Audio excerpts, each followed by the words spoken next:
ವಾಯು ಮಾಲಿನ್ಯದಲ್ಲಿ ಬೆಂಗಳೂರನ್ನೇ ಹಿಂದಿಕ್ಕಿದೆ ತುಮಕೂರು. ವಾಯು ಮಾಲಿನ್ಯದಲ್ಲಿ ಮೊದಲ ಸ್ಥಾನವನ್ನ ಪಡೆದಿದೆ ಕಲ್ಪತರುನಾಡು. ಕರ್ನಾಟಕ ಏರ್ ಕ್ವಾಲಿಟಿ ಇಂಡೆಕ್ಸ್ನಲ್ಲಿ ತುಮಕೂರಿಗೆ ಮೊದಲ ಸ್ಥಾನ. ವಾಯು ಗುಣಮಟ್ಟ ಸೂಚ್ಯಾಂಕದಲ್ಲಿ ಮೊದಲ ಸ್ಥಾನವನ್ನ ಪಡೆದಿದೆ ತುಮಕೂರು. ಇಂಗಾಲ ಮಿಶ್ರಿತ ಗಾಳಿಯನ್ನ ತುಮಕೂರಿಗರು ಉಸಿರಾಡ್ತಾ ಇದ್ದಾರೆ. ನೆಗಡಿ, ಕೆಮ್ಮು, ಶೀತ, ವೈರಲ್ ಫೀವರ್ನಿಂದ ಬಳಲ್ತಾ ಇದ್ದಾರೆ. ಮಂಗಳೂರು, ಚಿಕ್ಕಬಳ್ಳಾಪುರ, ಯಾದಗಿರಿ ಜಿಲ್ಲೆಗಳಲ್ಲೂ ಕೂಡ ಮಾಲಿನ್ಯ ಇದೆ. ಮಾಲಿನ್ಯದಿಂದ ಅಸ್ತಮಾ, ಶ್ವಾಸಕೋಶ ಕಾಯಿಲೆಗಳು ಜಾಸ್ತಿ ಆಗ್ತಾ ಇದೆ. ಅಕ್ಕಿ ಗಿರಣಿ, ಕಾರ್ಖಾನೆ ಧೂಳಿನ ಕಾಟಕ್ಕೆ ಜನರು ಕಂಗಾಲಾಗಿದ್ದಾರೆ. ತುಮಕೂರಿನ ಜಿಲ್ಲಾಸ್ಪತ್ರೆಯಲ್ಲಿ ರೋಗಿಗಳ ಸಂಖ್ಯೆ ಕೂಡ ಹೆಚ್ಚಾಗ್ತಾ ಇದೆ.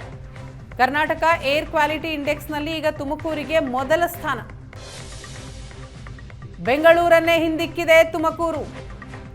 ಪಕ್ಕದ ತುಮಕೂರಿನ ಜನ ಪರಿತಪಿಸ್ತಾ ಇದ್ದಾರೆ. ಇಂಗಾಲ ಮಿಶ್ರಿತ ಗಾಳಿಯನ್ನೇ ಉಸಿರಾಡ್ತಾ ಇದ್ದಾರೆ. ನೆಗಡಿ, ಕೆಮ್ಮು, ಶೀತ, ವೈರಲ್ ಫೀವರ್ನಿಂದ ಬಳಲ್ತಾ ಇದ್ದಾರೆ. ಇಲ್ಲ, ಅದನ್ನು ಒಂದು ಅಧ್ಯಯನ ಮಾಡ್ತೀವಿ. Will make A study. ನಮಗೆ ಯಾವ ಫ್ಯಾಕ್ಟರು ಅದಕ್ಕೆ ಕಾಂಟ್ರಿಬ್ಯೂಟ್ ಮಾಡುತ್ತೆ ಅಂದರೆ, ನೀವು ಹೇಳ್ದಂಗೆ ಕೆಲವು ರೈಸ್ ಮಿಲ್ಗಳು, ಕೆಲವು ಫ್ಯಾಕ್ಟ್ರಿಗಳು, ಈ ರೀತಿ ಕೆಲವೆಲ್ಲ ಫ್ಯಾಕ್ಟರ್ಸ್ ಇದ್ದಾವೆ. ಅದನ್ನು ಒಂದು ಅಧ್ಯಯನ ಮಾಡಿಸ್ತೀನಿ.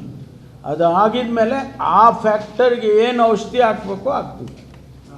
ಸಪೋಸ್ ಅವನ್ನೆಲ್ಲ ಮುಚ್ಚಿ ಮುಂದಕ್ಕೆ ತಗೊಂಡು ಹೋಗಬೇಕು ಅಂತ ಇಟ್ಕೊಳ್ಳಿ. ಅಂಥ ಪರಿಸ್ಥಿತಿ ಬಂದರೆ ಅವುಗಳನ್ನು ಮುಚ್ಚಿ ಮುಂದೆ ಹೋಗ್ರಪ್ಪ ನೀವು ತುಮಕೂರು ಬಿಟ್ಟು ಆಚೆಗೆ ಅಂತ ಹೋಗುವಂಥ ಪ್ರಯತ್ನನೂ ಕೂಡ ಮಾಡಬೇಕಾಗ್ತದೆ. ಈಗಲೇ ತುಮಕೂರಿನ ಹೌದು, ಇತ್ತೀಚಿನ ದಿನಗಳಲ್ಲಿ ವಾಯು ಮಾಲಿನ್ಯ ಕೂಡ ಜಾಸ್ತಿ ಆಗ್ತದೆ. ಏರ್ ಪೊಲ್ಯೂಷನ್ ಇಂಡೆಕ್ಸ್ ಕೂಡ ಜಾಸ್ತಿ ಇರೋದ್ರಿಂದ ಎಸ್ಪೆಷಲಿ ಇಂಥ ವಾಯು ಮಾಲಿನ್ಯದಿಂದ ಹೆಚ್ಚಾಗಿ ಅಸ್ತಮಾ ಅಂಥ ರೋಗಗಳು ಕಾಣ ಸಿಗುವಂಥದ್ದು ಜಾಸ್ತಿ ಆಗಿರುತ್ತೆ.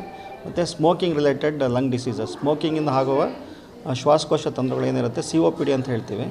COPD ಮತ್ತು ಇವಾಗ ಸಾಮಾನ್ಯವಾಗಿ ಮುಂಚಿನ ದಿನಗಳಲ್ಲಿ ಹಳ್ಳಿಗಳ ಕಡೆ ಕಟ್ಟಿಗೆ ಒಲೆಯಲ್ಲಿ ಅಡುಗೆ ಮಾಡ್ತಾರೆ. ಈಗ ಅದನ್ನು ಕಟ್ಟಿಗೆ ಒಲೆಗಳು ಯೂಸ್ ಮಾಡೋದು ತುಂಬ ಕಡಿಮೆ ಆಗಿ ಇವಾಗ ಗ್ಯಾಸ್ ಎಲ್ಲ ಕಡೆ ಗ್ಯಾಸ್ ಯೂಸ್ ಮಾಡ್ತಾರೆ.